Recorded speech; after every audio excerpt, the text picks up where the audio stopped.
Hello. Iggy Parrish a perdu tout ce qu'il avait en une nuit. La fille qu'il aimait est morte et il devient le principal suspect de sa mort.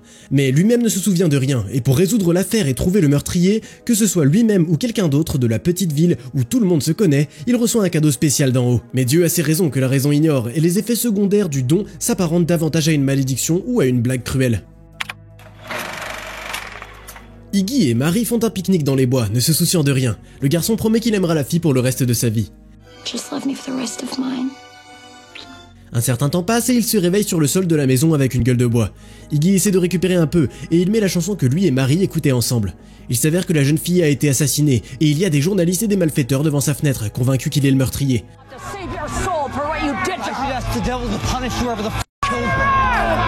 Le garçon va voir ses proches qui lui conseillent de ne pas parler aux journalistes et son père lui propose de payer pour un autre avocat plus expérimenté. Pour l'instant, Iggy est défendu par son vieil ami Lee. Le fils ne comprend pas pourquoi ses parents sont convaincus qu'il a vraiment tué la fille, mais tente quand même de le protéger. Son frère aîné, le musicien Terry, essaie de soutenir le garçon. Lee, l'avocat, arrive également et dit qu'il y a un nouveau témoin à charge dans l'affaire, et que les échantillons du corps de la jeune fille ont été brûlés. C'est une très mauvaise nouvelle pour Iggy, mais son vieil ami essaie de lui changer les idées. I believe you. You don't think I'm capable of murder? Just put me in a room with a guy who really killed her. Après ça, Iggy va au bar, où il n'y a que la serveuse, Glenna, qui le soutient et ne le met pas à la porte. Elle a des sentiments non partagés pour lui.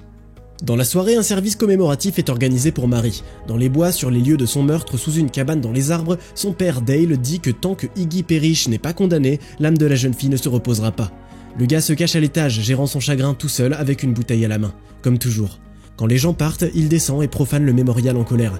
Il blâme Dieu de ne pas avoir protégé Marie, alors qu'elle allait à l'église chaque semaine et qu'elle priait. Glenna voit le gars ivre et le ramène à la maison avant qu'il ne fasse plus de dégâts. Ils passent la nuit ensemble. Le matin, Iggy ressent une douleur sur son front et est horrifié de trouver des protubérances, de vraies cornes qui lui transpercent la peau. Glenna confirme que ce ne sont pas des hallucinations, mais elle réagit très étrangement. Elle demande à Iggy la permission de se bourrer de beignets. Why would you have another one if your stomach hurts? Because I want to get really fat.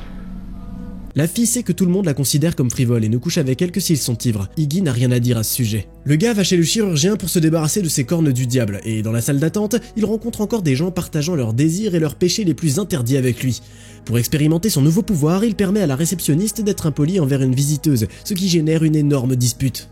Le médecin et l'infirmière ne peuvent pas non plus résister à ces nouvelles capacités, et ils n'arrivent pas à se concentrer sur leur fonction médicale.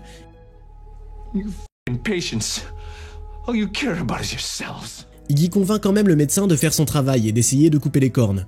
Il s'endort de l'anesthésie et se noie dans ses souvenirs de son enfance. L'histoire de sa relation avec Marie. À l'église, la jeune fille attire son attention avec les reflets des rayons de soleil de sa croix en or. Iggy trouve la même croix avec une chaîne cassée après le service. Un autre jour, les enfants s'amusent avec des pétards avec lesquels ils font sauter des pastèques, des jouets en peluche et même une carcasse de poulet sur la jetée. Parmi eux se trouvent Iggy et son frère Terry, Lee, Glenna et le gros Eric, qui refusent de partager le dernier pétard et acceptent de le donner à quiconque roule tout nu dans un caddie. Iggy se porte volontaire. Alors qu'il s'envole de la rampe mouillée, il se fend le front et le bois se verrouille au-dessus de sa tête, l'empêchant de sortir. Il est sauvé par Lee, qui ramène son ami à terre au dernier moment. Le prix ne valait pas la peine, mais le dernier pétard est maintenant entre les mains du héros. Plus tard, Lee répare la chaîne de la croix et propose de la donner à Marie lui-même. Mais Iggy refuse et propose d'échanger la croix contre la bombe durement gagnée. Il met la croix sur Marie et ils commencent à bavarder, quand Terry les interrompt, disant qu'un pétard a explosé dans les mains de Lee et qu'il est grièvement blessé. À l'hôpital, le groupe d'amis se rassemble autour du lit. Le gars a perdu 2 doigts, mais il promet de ne pas livrer ses amis.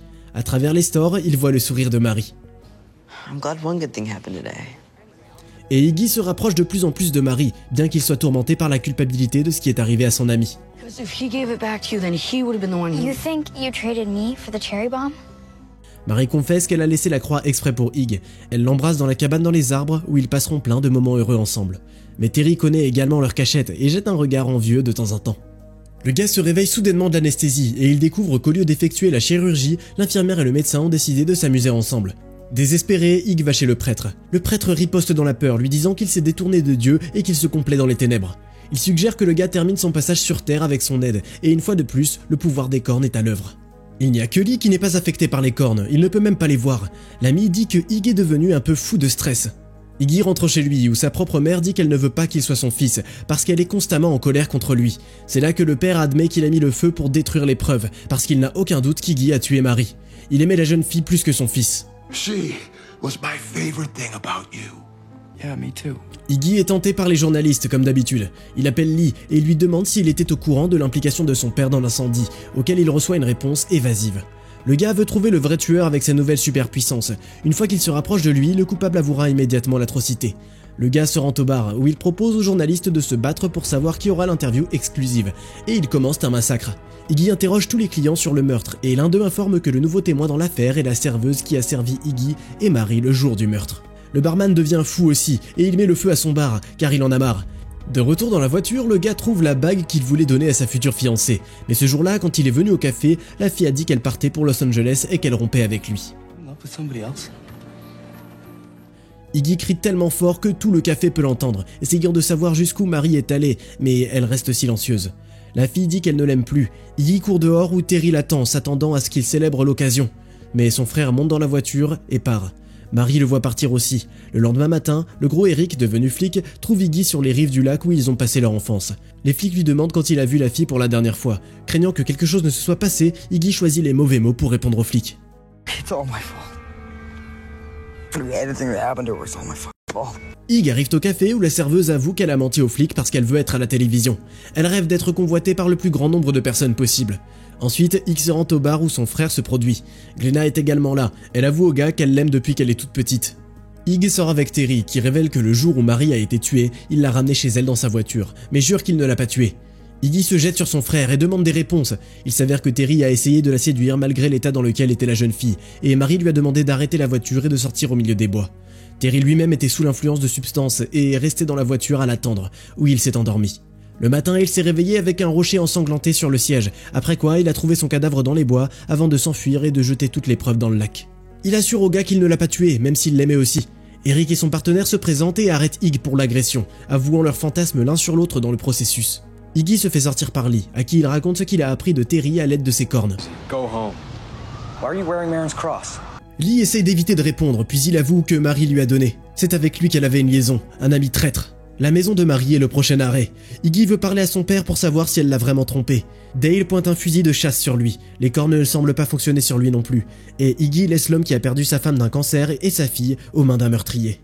La nuit, Iggy se rend dans un entrepôt abandonné où il tente de briser ses cornes contre un mur de béton. Il échoue, puis il remarque soudainement un grand nombre de serpents rampant vers lui.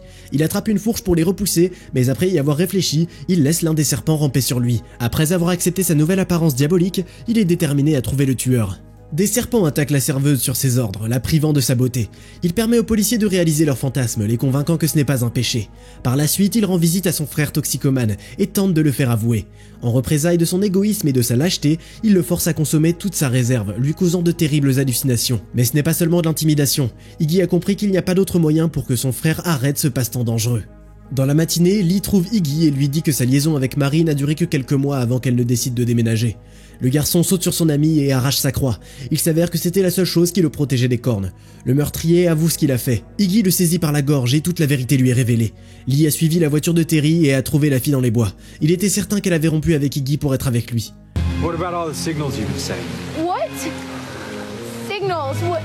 Mais la fille lui refuse l'intimité et dit qu'elle aime toujours Iggy. Iggy est choqué, et il relâche son emprise, essayant de comprendre ce qu'il vient de voir. Lee, libéré, profite du moment de faiblesse d'Iggy pour le frapper dans le dos avec une chaîne. L'ami avoue qu'il a abusé de Marie, et dans un excès de fureur, l'a frappé avec une pierre qu'il a mise dans la voiture de Terry après. Il traîne Iggy dans la voiture, qu'il trempe avec de l'essence avant d'y mettre le feu. Iggy parvient à démarrer et s'écrase dans le lac. Ses parents et Terry, qui ont fini à l'hôpital après une overdose, apprennent qu'Iggy s'est suicidé, après avoir tout avoué à son avocat Lee. Aucun corps n'a été retrouvé dans la voiture. Le gars carbonisé sort du lac et se dirige vers le père de Marie. L'homme lui montre la clé qu'il a cachée à la police. La fille voulait la donner à Iggy. Iggy répond en donnant au père la croix d'or de sa fille, mais Dale refuse et répond qu'Iggy en a plus besoin. Portant la croix, le garçon est miraculeusement guéri à la fois de ses cornes et des blessures. Iggy se précipite à la cabane dans les arbres pour déverrouiller la cachette. Les larmes aux yeux, il lit une lettre qui devait être lue à la mort de Marie. Dans ce document, elle lui dit qu'elle a été diagnostiquée avec un cancer hérité de la lignée féminine de sa famille. Elle a vu son père souffrir et elle ne veut pas d'un tel destin pour Iggy, bien qu'elle aimerait plus que tout l'épouser. Then you'll give up your future and be shackled to me as I go through hell and die anyway. Elle espère qu'il tombera amoureux de quelqu'un d'autre et vivra une longue et heureuse vie avec cette personne. Et après, elle l'attendra dans la cabane dans les arbres. Ensuite, Iggy rend visite à Terry qui est à l'hôpital. Le frère a appris sa leçon et il veut attraper Lee avec son frère. Mais le garçon veut voir le tueur seul. Lee ne se souvient de rien, c'est l'effet que les cornes ont sur les gens qui font des confessions. Il se dirige vers la scène du crime, et là, Iggy demande à Lee d'avouer ce qu'il a fait sans utiliser ses pouvoirs mystiques. Lee joue au con, quand Terry et Eric, que son frère aîné a appelé avec lui, sortent des bois. Le policier équipé du fusil de chasse voit que Lee a menti sur le suicide d'Iggy et tente d'arrêter sa vieille connaissance. Mais Lee arrache l'arme et blesse Terry, qui essaie courageusement de l'arrêter, puis tue Eric. Iggy arrache sa croix et l'inattendu se produit. Au lieu des cornes, des ailes angéliques lui poussent et il s'élève. Après ça, les plumes de ses ailes commencent à brûler, et l'ange déchu englouti dans les flammes se transforme en diable, non affecté par les balles. Lee implore la miséricorde, mais au dernier moment, il attrape une fourche et la plonge dans le ventre du démon. Il a l'impression d'avoir gagné, mais les blessures d'Iggy guérissent aussi vite qu'elles n'apparaissent, et il empale l'assassin de ses cornes. Le lit saignant se fait empêtrer par les serpents, et l'un d'eux termine l'exécution. Mais pour Iggy, cette transformation sera sa dernière. Il a accompli sa vengeance en devenant un démon pour la dernière fois. My time has come to return to you, so we can be together again. Les amants sont à nouveau allongés sur la couverture à côté de la cabane dans les arbres, où personne ne perturbera plus jamais leur amour. Tu peux retrouver le nom du film dans la description. En attendant, tu peux nous faire savoir dans les commentaires si tu avais deviné tout de suite pourquoi les cornes ne fonctionnaient pas sur Lee. N'oublie pas de t'abonner à la chaîne et de liker cette vidéo aussi, pour qu'on puisse te raconter encore d'autres histoires.